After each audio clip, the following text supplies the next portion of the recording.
Facebook. We've got a Facebook question of the day. Lots of people are talking about this morning. The controversy over the NFL's punishment for Baltimore running back Ray Rice. Yeah, you might remember he allegedly knocked a woman out. It was his fiance, and was caught on hotel surveillance video dragging her by her hair from an elevator. It happened earlier this year. Well, yesterday, NFL Commissioner Roger Goodell finally announced the punishment. Rice will serve a 2-game suspension.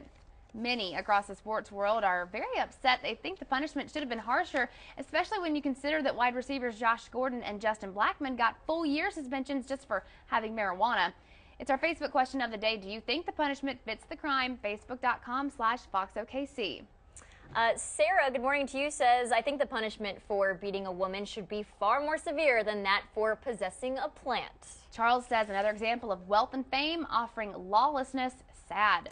Amy says he needs jail, classes, and way more than just 2 games. This just shows others you can get away with stuff if you're a star athlete. Kids are led by example. Yeah. And I know that he and his now wife, they got married since this happened, did go to counseling together, and they say this was a very out of character thing, but at the same time, it's still a crime. Yeah. Okay, listen to this. Authorities have now caught a man who had been leaving porcelain dolls on the porches of homes with little girls in Southern California. Yeah, it makes your skin crawl.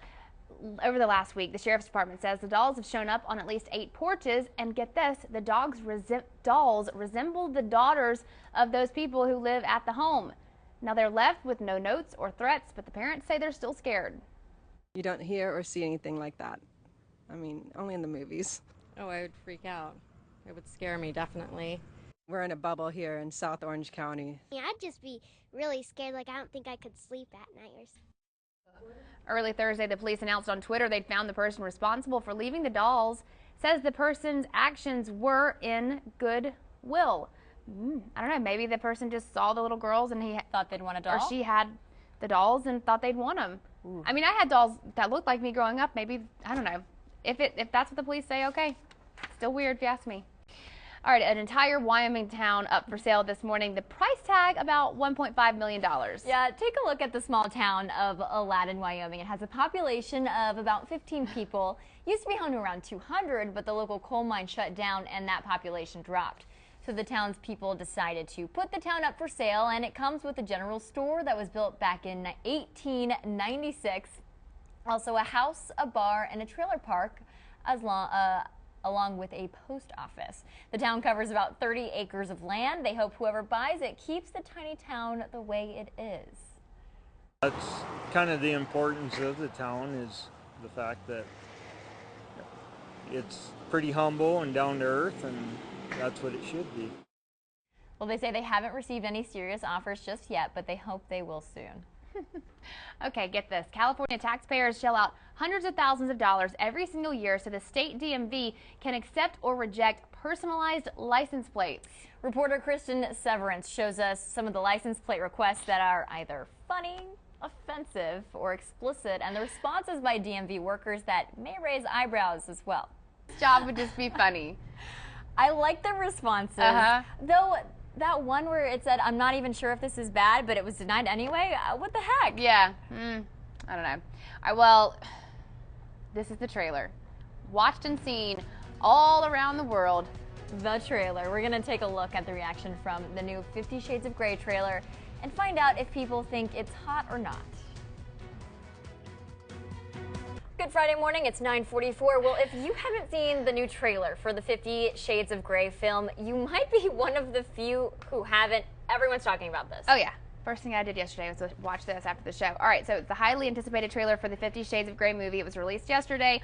Fans getting a racy, steamy hint of what's to come with the romantic drama adapted from the E.L. James best-selling novel. Here's a sneak peek for yourself.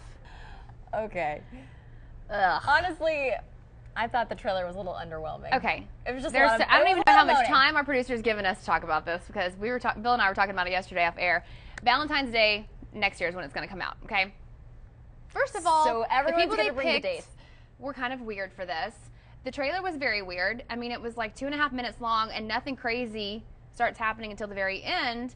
In the beginning, I thought they were maybe even going to not show us the actor's face who played Christian Grey. It's just a very strange way to present it when also everyone a lot knows of- what's going to go on anyway. Well, and I feel actually I've found out a lot of men still don't really know what the book is about. It's really not all sex all the time. No, it's much more. I It's think really about a romance. Yeah. And that's why women go crazy over it. It's not the crazy, Yeah. nasty stuff that I found a lot of men seem to think is think it is. completely in every page. I will say I love the Beyonce remix for this, the Crazy in Love. It was perfect for just, I think that Crazy in Love is sort of the perfect way to sum up what that book is, and it was just a Yeah. really cool remake. Crazy. The moaning, ugh. It gives you goose pimples in the worst possible way. It's like your skin is crawling. Ugh, yuck. All right.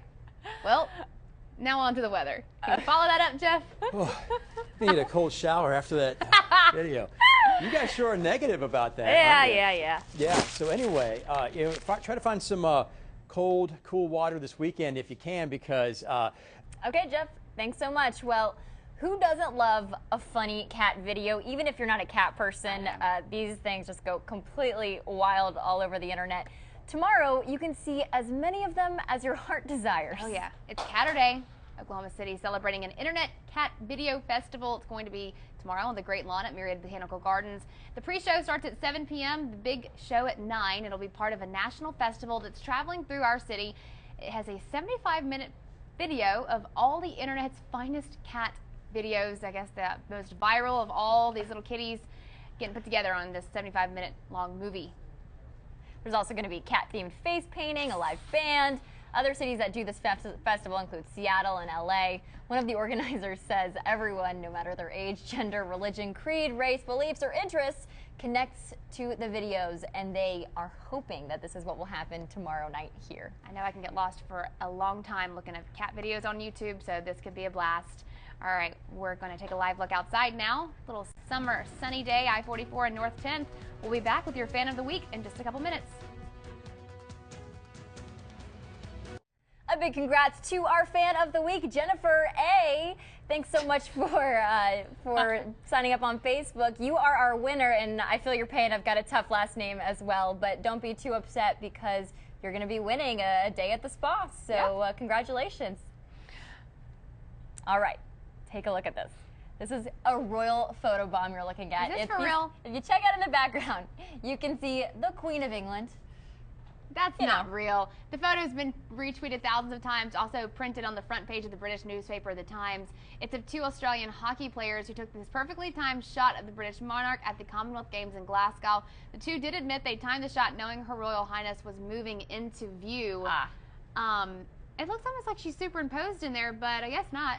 It's pretty funny. She is pretty funny. All right, I love that picture. All right, well, it's that time of year again in San Diego. Comic-Con has started. That's right. Around 130,000 people are headed to the festival from now through Sunday. This year, the convention will be a celebration of Batman's 75th anniversary of the first comic book the superhero ever appeared in. Most people say they're having fun getting dressed up, as you can see, and being their favorite superheroes for a day. Well, I'm Deadpool, and the mission is to have as much fun as possible today. Secret powers? I swing on webs, I climb walls. Can you climb that palm tree for me? Well, you see, the way my powers are set up, they're kind of like selective. I can't do it like right now. I could try.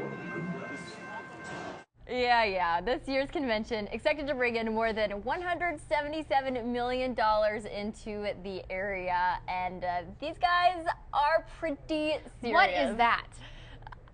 Gandalf, maybe? Lord of the Rings? I don't know. There's every character you have ever not heard of and heard of goes to Comic-Con. I actually accidentally stumbled in on it a couple years ago. There we go. Look!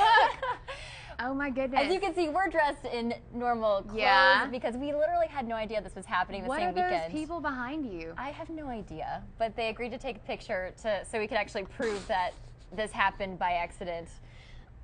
Love it. You can see we don't really know what to do. I wouldn't either. But if we went back again, I think I would be a little more prepared this time. Yeah, I think so.